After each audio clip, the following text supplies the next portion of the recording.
மீரா, நான் வேணா அந்த பிளாக்மெயிலர் காலில் விழுந்து உடம்புல டைம் பாம் கட்டாதேன்னு கெஞ்சி கேட்டுக்கிட்டுமா? எப்படியும் நீங்க இருந்து ஒன்றும் பண்ண போறதில்ல. டைம் பாம் தான் உங்க தலையெழுத்துனா போய் சேருங்க.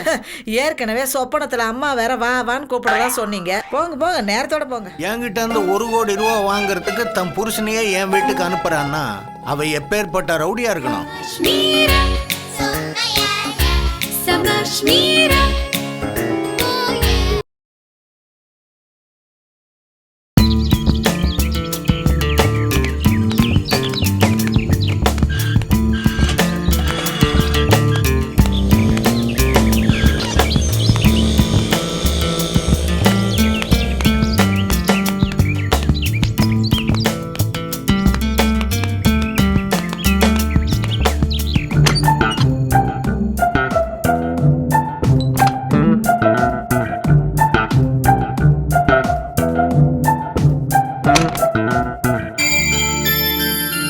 ஏமா இவ்வளவு பெரிய வீடா இருக்கே, இல்ல இவ்வளவு பெரிய வீடா இருக்கே, நமக்கு சரிப்பட்டு வருமா? நாம என்ன வீட்டைய விலைக்கு வாங்க போறோம்? கல்யாண விஷயம் பேசிட்டு கிளம்ப போறோம். அதுக்கு இல்லம்மா, பெரிய இடத்த சம்பந்தம்னா கொஞ்சம் யோசனை பண்ண வேண்டியிருக்கு. வீட்டுல கிளம்புனதுல இருந்து வளன்னு பேசிட்டு வர்றீங்க. ஆட்டோல ஏறும்போது ஆட்டோக்காரன் கூட சண்டை. அட்ரஸ் தெரியாம தெருவா ஊரை சுத்தி கூட்டிட்டு வர்றீங்க. வீட்டை பார்த்த உடனே விடவடத்து போய் நிக்கிறீங்க. நீங்க பேசாம கிளம்புங்க, நான் பேசிட்டு வரேன். வீணா கோபப்படாத. ஆனா கல்யாணத்துக்கு நீயாவே அதை செய்யறேன் இதை செய்யறேன்னு கமிட் பண்ணிக்காத. அதையெல்லாம் நான் பாத்துக்கிறேன். நீங்க குறுக்க பூந்து குழப்பாம இருந்தா சரி.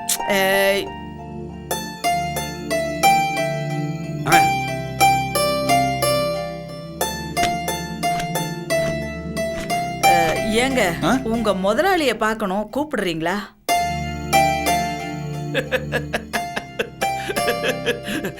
இப்ப பாரு, இவனே வெள்ளை வேஷ்டி வெள்ளை சட்டை போட்டுக்கிட்டு வருவான். அவன் தான் முதலாளி. இப்ப என்னத்த கண்டுபிடிச்சிட்டீங்க? அவ்வளவு சந்தோஷப்படுறதுக்கு பேசாம அப்படி ஓரமா இருங்க.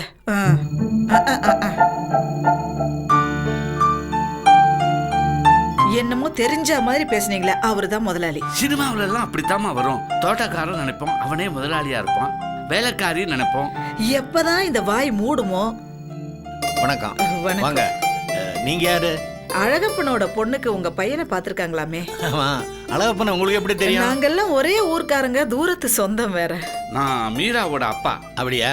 மீரா யாரு? என் பொண்ணு. அவங்களுக்கு உங்களுக்கு என்ன சம்பந்தம்? இவதான் மீரா. எங்க அப்பா எப்பவுமே இப்படிதாங்க, சுத்தி வளைச்சுதான் மூக்க தொடுவாரு. உட்காருங்க உட்காருங்க. சரிங்க. ஐயோ, அது வெறும் பொம்மைங்க. Just miss. வந்து உங்க பையனை அவங்களுக்கு ரொம்ப பிடிச்சிருக்கான். ஆனா அவங்க பரம ஏழை. இல்ல, உங்க அளவுக்கு அவங்களுக்கு வசதி இல்ல, அதனால என்னங்க, இந்த பாருங்க, என் பையனுக்கு ஒரு நல்ல பொண்ணு தேவை. அவ இங்க வந்து குத்து விளக்கு ஏத்தினா போதும். எண்ணெயும் திரியும் போட்டு வச்சுட்டு எப்ப ஒத்தி வந்து விளக்கேத்துவான்னு காத்துக்கிட்டு இருக்கீங்களே, நீங்க ஒரு வித்தியாசமான ஆள் சார். என்கிட்ட நிறைய சொத்து இருக்குதுங்க. Cinema theatre, factory, garment, import எக்ஸ்போர்ட்னு ஏகப்பட்ட பிசினஸ். நிறைய பணம் இருக்குதுங்க. இந்த பாருங்க, எங்க வீட்டு நாய்க்கு 2 நாளைக்கு ஒரு தடவை தங்க பிஸ்கட் போடுறோம்னா பாத்துங்களேன். உங்க வீட்டுல நாயா பறக்கிறதுக்கு கொடுத்து வச்சிருக்கீங்க. அழகப்பன் குடும்பம் கல்யாணத்தை ஓரளவுக்கு டீசெண்டா நடத்தும். அது கூட வேண்டாங்க. அப்ப கல்யாணமே வேண்டாங்கிறீங்களா? இல்லைங்க, பையன் ஏதாவது ஒரு கோயில்ல பொண்ணுக்கு தாலி கட்டினா போதும், கல்யாண செலவெல்லாம் நான் பாத்துக்கிறேன்னு சொன்னேங்க. சரிங்க, அப்ப இன்னைக்கே அழகப்பன் வீட்டுல நான் கூப்பிட்டு சொல்லிடுறேங்க. ஐயா, உங்க ரூம் டேபிள் ஆடுது, இடத்த மாத்தி வச்சு பார்க்க. எந்த காலம் இருந்தாலும் அது கீழே ஒரு 1000 ரூபா நோட்டு கட்ட வைடா. என்னங்க, டேபிள் ஆடிச்சுன்னா 1000 ரூபா நோட்டு கட்டு வைப்பீங்க, பீரோ ஆடிச்சுன்னா 10,000 ரூபா நோட்டு கட்டு வைப்பீங்களா? உள்ள வந்து பாருங்க, பீரோ ஃபுல்லா பணம் கட்டு கட்ட அடுக்கி வச்சிருக்கேங்க. என்ன பிரயோஜனம்? பசிச்சா அதையா சாப்பிட முடியும்? நான் வந்து நல்ல உறவு, நல்ல மனுஷங்க வேணும்னு நினைக்கிறவங்க. சரிங்க, அப்ப நாங்க கிளம்பிட்டோம். கிளம்புங்க. அழகப்பன்ட்டு சொல்லிடுங்க. சரிங்க சரிங்க, வாங்கப்பா. அப்போ நாங்க கிளம்புறோங்க. போயிட்டு வரேங்க.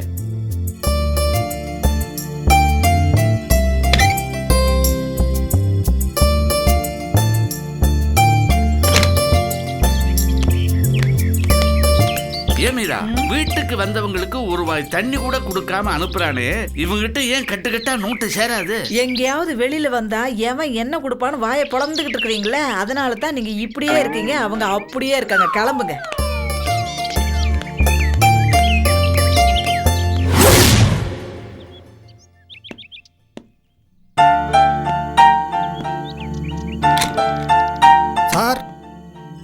சார். யாரப்பா அது? என்ன வேணும்? சார், என் பேர் ராஜேஷ். நான் பெரம்பூரில் இருக்கேன். ஓஎம்ஆர் ரோட்டில் ஆஃபீஸு. அங்கே ஆஃபீஸ் முடிச்சுட்டு வரும்போது பைக் கொஞ்சம் ரிப்பேர் ஆயிடுச்சு சார். அதெல்லாம் சரி, எனக்கு பைக் ரிப்பேர் பண்ண தெரியாது. உங்களை ரிப்பேர் பண்ண சொல்ல சார். பெரம்பூர் வரைக்கும் தள்ளிக்கிட்டே வர சொல்றியா? இந்த தள்ளாத வயசுல என்னால பைக் எல்லாம் தள்ளிக்கிட்டு வர முடியாதப்பா. நீங்கள் தள்ளலாம் வேண்டாம் சார். வேற என்ன? பைக்கில் ஏதோ பெரிய ப்ராப்ளம் போல இருக்கு. இதை நான் சர்வீஸ் விட்டு பார்த்துக்கிறேன். ஓகே, இப்ப எதுக்கு இதெல்லாம் என்கிட்ட சொல்றீங்க? இன்னைக்கு ஒரு நாள் ராத்திரி என் வண்டியை உங்கள் வீட்டு காம்பவுண்டில் நிறுத்தத்துக்கு அலோவ் பண்ணுங்க சார். சரிதான், இதுக்கு தான் இவ்வளவு பீடிகை போட்டியா? சாரிப்பா, என்னால் அலோவ் பண்ண முடியாது. சார், முல்லைக்கு தேர் கொடுத்தான் பாரி, புறாவுக்காக தொடையை கட் பண்ணி கொடுத்தான் சிபி சக்கரவர்த்தின்னு நீங்க படிச்சது இல்லையா சார்? யோ, முடிவு எடுக்கிற உரிமை அவங்க கிட்ட இருந்தது, அதனால கொடுத்தாங்க. ஆனா இங்க 4 நாவுக்கு சாக்லேட் வாங்கினா கூட என் பொண்ணு மீரா பர்மிஷன் கொடுக்காம வாங்க முடியாது. சார், நான் வேணா அவங்ககிட்ட பேசி பார்க்கட்டுமா சார்? இன்னைக்கு ஒரு நாள் மட்டும் அவங்க பர்மிஷன் கொடுத்தா போதும். காலையில 6 மணிக்கு வந்து வண்டி எடுத்துருவேன் சார். இந்த பாரு, முதல்ல உன்னை வீட்டுக்குள்ள விட்டதுக்கே என் பொண்ணு என்னை வறுத்து எடுத்துருவா. தயவு செஞ்சு கிளம்புப்பா. சார், நான் ஒன்றும் சும்மா நிறுத்திட்டு போல சார். இன்னைக்கு ஒரு நாள் என் பைக் நிறுத்துறதுக்கு பர்மிஷன் கொடுங்க. அதுக்கு 200 நான் கொடுக்குறேன்.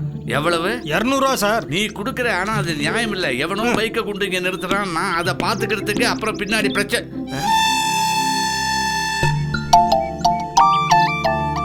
எப்ப பைக்கை கொண்டு நிறுத்தினா, எப்ப என் கையில 200 ரூபா பணத்தை வச்சான்?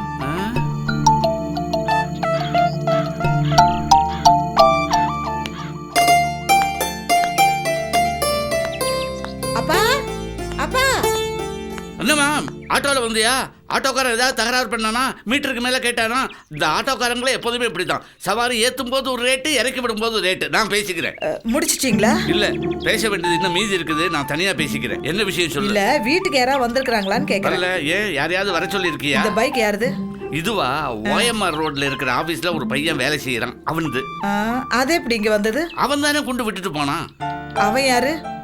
ஏன் இங்க வந்தா? அது மோட்டார் சைக்கிள் சரியில்லை, அதனால விட்டுட்டு காலையில வந்து அவனே எடுத்துக்கிறேன்னு சொல்லியிருக்கான்.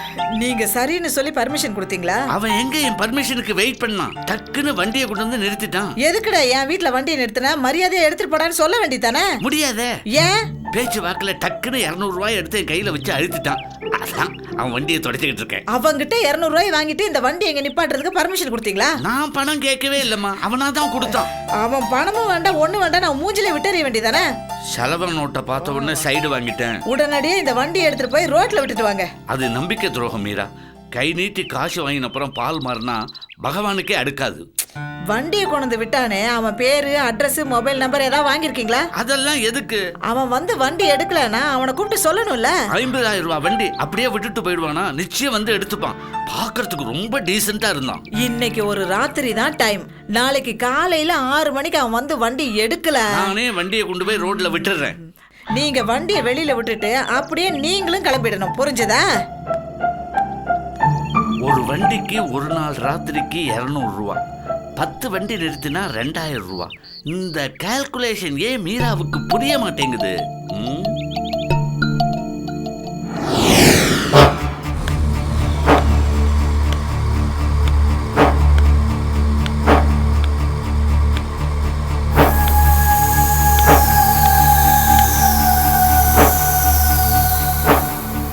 May come in madam.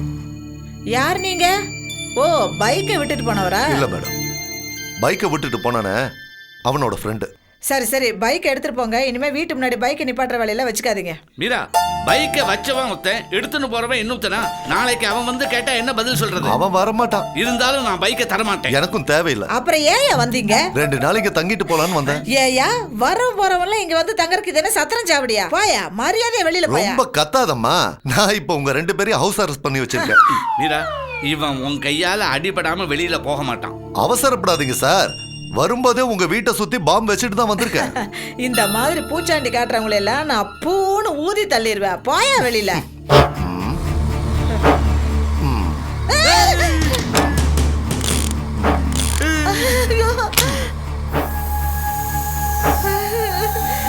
பாத்தீங்களா, துப்பாக்கி 6 குண்டு போட்டு ரெடியா இருக்கு. ரொம்ப புத்திசாலித்தனமா பேசுனீங்க, மூளை சதறிடும். அட பாவி, யாரு நீ? எதுக்காக இங்க வந்த? நிதானமா சொல்றேன் கேளுங்க. நேத்து உங்க வீட்டுல பைக்கை கொண்டு வந்து விட்டுட்டு போனானே, அவன் ஓஎம்ஆர்ல வேலை செய்யறவன் இல்ல, 1 வருஷமா என்கிட்ட வேலை செய்யறவன். நல்லவனா இருந்தான், நம்புற மாதிரி பேசினான். அப்படி ட்ரைனிங் கொடுத்துருக்கோம்.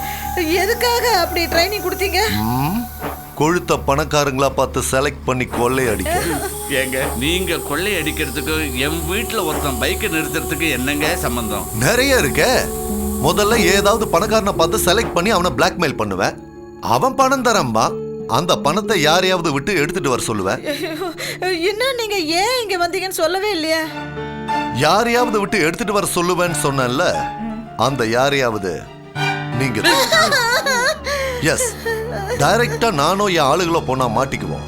ஏன்னா நாங்க ஆல்ரெடி வாண்டட் லிஸ்ட்ல இருக்கோம். அப்போ அந்த மோட்டார் பைக் ஆளை அனுப்பிச்சது நீதானா? ஆமா. ஏமாந்தவங்க தனியா யாராவது இருக்காங்களான்னு 1 மாசம் நோட்டை விட சொல்லுவேன். அவன் பார்த்துட்டு வந்து சொன்னதும் பைக் ரிப்பேர்னு அவங்க வீட்டுல விட சொல்லுவேன். அவங்கள என் காரியத்துக்கு யூஸ் பண்ணிக்குவேன். இத பாருங்க, நான் பொம்பளை, எங்க அப்பா வேற வயசானவரு. நீங்க ஒரு 5-6 பேர் இருக்கிற வீடா பார்த்து போங்களேன். சாரிம்மா, எப்போ உங்க அப்பா கடையில வாழைப்பழத்தை வாங்கிட்டு பழத்தை தூக்கி போட்டுட்டு தோலை சாப்பிட்டாரோ அப்பவே நான் முடிவு பண்ணிட்டேன், இவரு தான் என் வேலைக்கு சரியான ஆளுன்னு. ஏன் அப்படி செஞ்சீங்க? வாழைப்பழத்தை விட தோலியில தான் சத்து அதிகம்னு ஒரு புக்ல படிச்சேன்.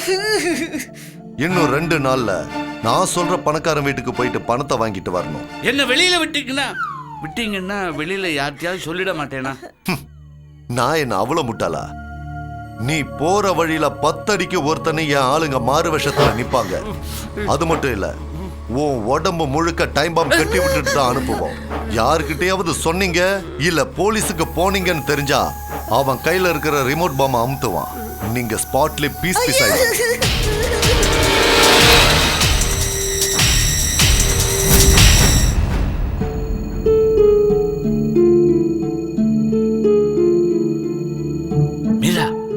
அந்த பிளாக்மெயிலர் யாருக்கோ ஃபோன் பண்ணிக்கிட்டு இருக்கான். அது அவன் வேலை.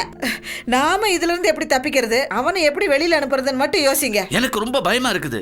ஒரு இடத்துல இருந்து பணத்தை வாங்கிட்டு வர சொல்லாம 4-5 இடத்துல இருந்து பணத்தை வாங்கிட்டு வர சொன்னா நான் பஸ்ல போறதா ஆட்டோல போறதா? எனக்கு வர்ற ஆத்திரத்துக்கு கை கடிச்சது ஏதாவது மூஞ்சில் அடிச்சிருவான். ஆமா, அவன் உடம்பு பூரா வெடிகுண்ட கட்டி அனுப்ப போறான். எங்கேயாவது இடிச்சாலே வெடிச்சிரு. அதை விட்டுட்டு ஆட்டோல போயிட்டு பஸ்ல போயிட்டு பேசிட்டு இருக்கீங்க. மீரா, நான் வேணா அந்த பிளாக்மெயிலர் கால்ல விழுந்து உடம்புல டைம் பாம் கட்டாதேன்னு கெஞ்சி கேட்டுக்கிட்டுமா? எப்படியும் நீங்க இருந்து ஒண்ணும் பண்ண போறதில்ல. டைம் பாம் தான் உங்க தலையெழுத்துனா போய் சேருங்க. ஏற்கனவே சொப்பனத்துல அம்மா வேற வா வான்னு கூப்பிடறதா சொன்னீங்க. போங்க நேரத்தோட போங்க. மீரா, மீரா, இருக்கிற தலைவலி போதாதுன்னு இது ஒரு இம்சை. மீரா, 1000 சொன்னாலும் நம்ம ஊரு தான் பெஸ்ட். ஆமா, இது யாரு உங்க அப்பா ஜாடையில? எங்க அப்பாவே தான். இத்தனை நாள் வெளியூர்ல தானே இருந்தீங்க, இப்ப ஏன் வந்தீங்க? நான் வந்தது உங்க அப்பாவுக்கு பிடிக்கலன்னு நினைக்கிறேன். எனக்கே பிடிக்கல.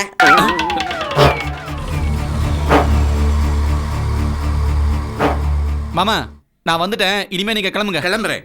எனக்கு ஒரு சின்ன வேலை இருக்கு. என்ன வேலை? இது யாரு புது கேரக்டர் ஒண்ணு உள்ள என்ட்ரி ஆயிருக்கு? நான் தான் மீராவோட ஹஸ்பண்ட். உள்ள போ. போடா உள்ள. மீரா, டேய் உள்ள போடா. போறேன். இங்க பாருங்க, நீங்க எத்தனை பேர் கூட்டிட்டு வந்தாலும் நான் பயப்பட மாட்டேன். நாங்க எங்க கூட்டிட்டு வந்தோம், அதுவா வந்து நிக்குது. நான் ஒரு பணக்காரனை செலக்ட் பண்ணிருக்கேன். அவன் பேரு சொக்கலிங்கம். Number 48 Alwar street, Valasaravakkam. அவன் வீட்டுக்கு போறீங்க, பணம் கொடுப்பாரு, வாங்கிட்டு வரீங்க. அடப்பாவி, அந்த சொக்கலிங்கத்தினுடைய பையனை தான் எங்களுக்கு தெரிஞ்ச அழகப்பன் பொண்ணுக்கு பேசியிருக்கோம். அதெல்லாம் எனக்கு தெரியாது. அவர் பையனை கடத்த போறதா அவருக்கு நான் ஏற்கனவே போன் பண்ணி சொல்லியிருக்கேன். அவரும் பயந்து பணம் கொடுக்கறேன்னு ஒத்துக்கிட்டாரு. இதுக்கு நாங்க ஒத்துக்க மாட்டோம். சொக்கலிங்கத்தை விட்டுட்டு வேற ஏதாவது பணக்காரன் இருந்தா சொல்லுங்க. நோ, சொக்கலிங்கம் மட்டும் தான் 1 கோடி ரூபாய்க்கு ஓகே ஆயிருக்காரு. பாக்கி பேர்லாம் 50லயே நிக்கிறாங்க. So no change. நாளைக்கு என் ஆளுங்கள்ல ஒருத்தர் வருவாருன்னு சொக்கலிங்கத்துக்கு போன் பண்ணி சொல்லியிருக்கேன். நீங்க போறீங்க, பணத்தோட வரீங்க. பணத்துக்கு ஆசைப்பட்டு கண்டவனோட பைக்கை வீட்டுக்குள்ள நிப்பாட்டினீங்களே, இப்ப பாத்தீங்களா எப்படி மாட்டிக்கிட்டோன்னு.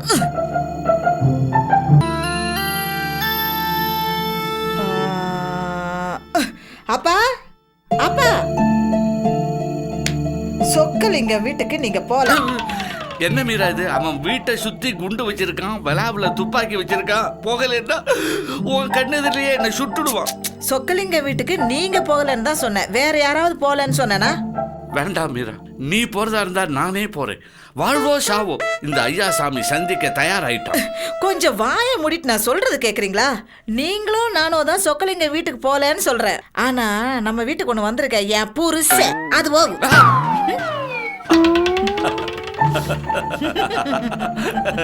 நல்ல ஐடியா. போருக்கு புருஷன் அனுப்புற உன் துணிச்சலை நான் பாராட்டுறேன். இல்லப்பா, சொக்கலிங்கத்துக்கு ஏற்கனவே நம்ம 2 பேரையும் தெரியும். அதுவும் இல்லாம சொக்கலிங்க பையனுக்கும் அழகப்பன் பொண்ணுக்கும் கல்யாணம் நடக்க போகுது. நாம இந்த விஷயத்துல இன்வால்வ் ஆயிருக்கோம் தெரிஞ்சா பிரச்சனையாயிடும். ஏன் வீட்டுக்காரனை நம்ம சொக்கலிங்கத்துக்கு தெரியாது. அதனால அவர் போனாருன்னு வைங்க, பணப்பொட்டியை வாங்கிட்டு வந்துடலாம். ஆமா, இதுக்கு உன் புருஷன் சம்மதிப்பானா? ஆட கேட்டா கசாப்பு கடைக்காரன் வெட்டுறான், குனிய வச்சு ஒரே போடு. அது மாதிரி தான் இதுவும். மீரா, அழகப்பன் பொண்ணு கழுத்துல தாலி ஏறணுங்கிறதுக்காக உன் தாலிக்கு குண்டு வச்சுக்கிறியே, நீ தீர்க்க சுமங்கலியா இருக்கணும்.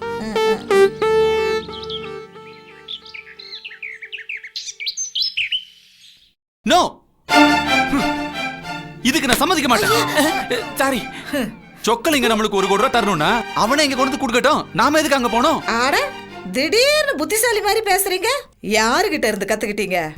நான் சொன்னதை செஞ்சுதான் ஆகணும். முடியாதுன்னா வாங்கின அடியெல்லாம் அப்படியே ஒரு தடவை ரீவைண்ட் பண்ணி பாருங்க, போவீங்க.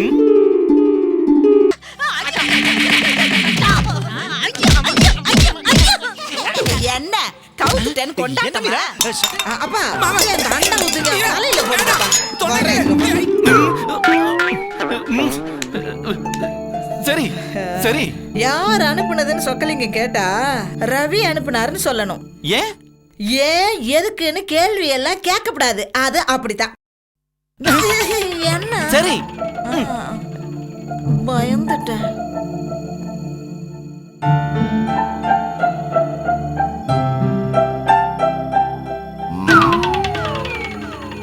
நான் ஒரு ஆளை செலக்ட் பண்ணதுக்கு அப்புறம் நீங்க வேற ஒரு ஆளை செலக்ட் பண்ணி கொடுக்கறது என்னால ஒத்துக்க முடியாது. நீங்க என்ன எலெக்ஷனுக்கு கேண்டிடேட்டா செலக்ட் பண்ணிருக்கீங்க? என் மாப்பிள்ளை என்னை விட மோசம், வெறும் மண்ணு. பழகி பார்த்தீங்கன்னா உங்களுக்கே தெரியும். இன்ஃபேக்ட் நீங்க அவனை உங்க கூட பர்மனண்டா வச்சுக்கலாம். ரொம்ப ஹெல்ப்ஃபுல்லா இருப்பான். இதுல ஒன்றும் சதி இல்லையே. சத்தியமா இல்ல. இன்னொரு விஷயம், மாப்பிள்ளை உடம்புல டைம் பாரம்லாம் கட்ட வேண்டாம், சும்மா ஃப்ரீயாவே அனுப்புங்க. ஏன்? ஞாபக மருதியில ஏதாவது உயர அவனே இழுத்து விட்டு யாருக்கும் உபயோகம் இல்லாம போய் சேர்ந்துருவான். மாப்பிள்ளை அப்படி ஒரு ஜீவராசி.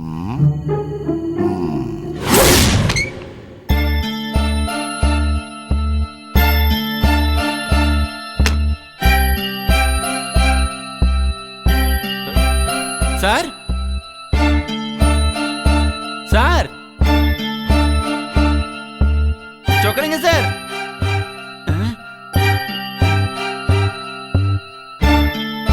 சார்,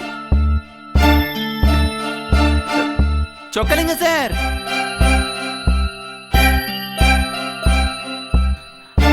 சார், எங்க போனார் இந்த மனுஷன்? சொக்கலிங்க சார்.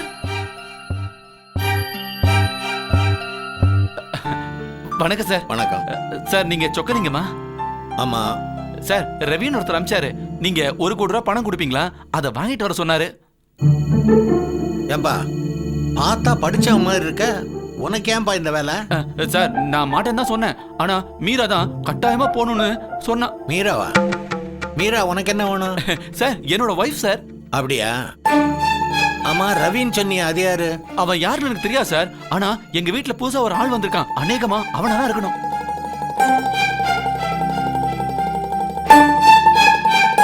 மீரா ரவிங்கிற ஒரு ரவுடியோட சேர்ந்துக்கிட்டு என்கிட்ட இருந்து 1 கோடி ரூபா வாங்குறதுக்கு தன் புருஷனையே என் வீட்டுக்கு அனுப்புறான்னா அவ எப்பேற்பட்ட ரவுடியா இருக்கணும்? என்ன சார், மைண்ட் வாய்ஸா? இல்ல, ஓப்பனாவே பேசுறேன். பரவாயில்ல சார். சார், சட்டுன்னு பணத்தை கொடுங்க சார், நான் கிளம்பணும் சார். இதவரு காலம் கெட்டு கிடக்கு, நானே கொண்டாந்து தரேன். என்ன? Okay, very good sir. அப்புறம் மீரா உங்ககிட்ட இருந்து 1 கோடி ரூபாய் கடன் எதுக்கு சார் வாங்கினா? அது விஷயமா பேசுறதுக்கு தானே வரேன். கிளம்பு. Okay okay. ஏய், இங்க வா.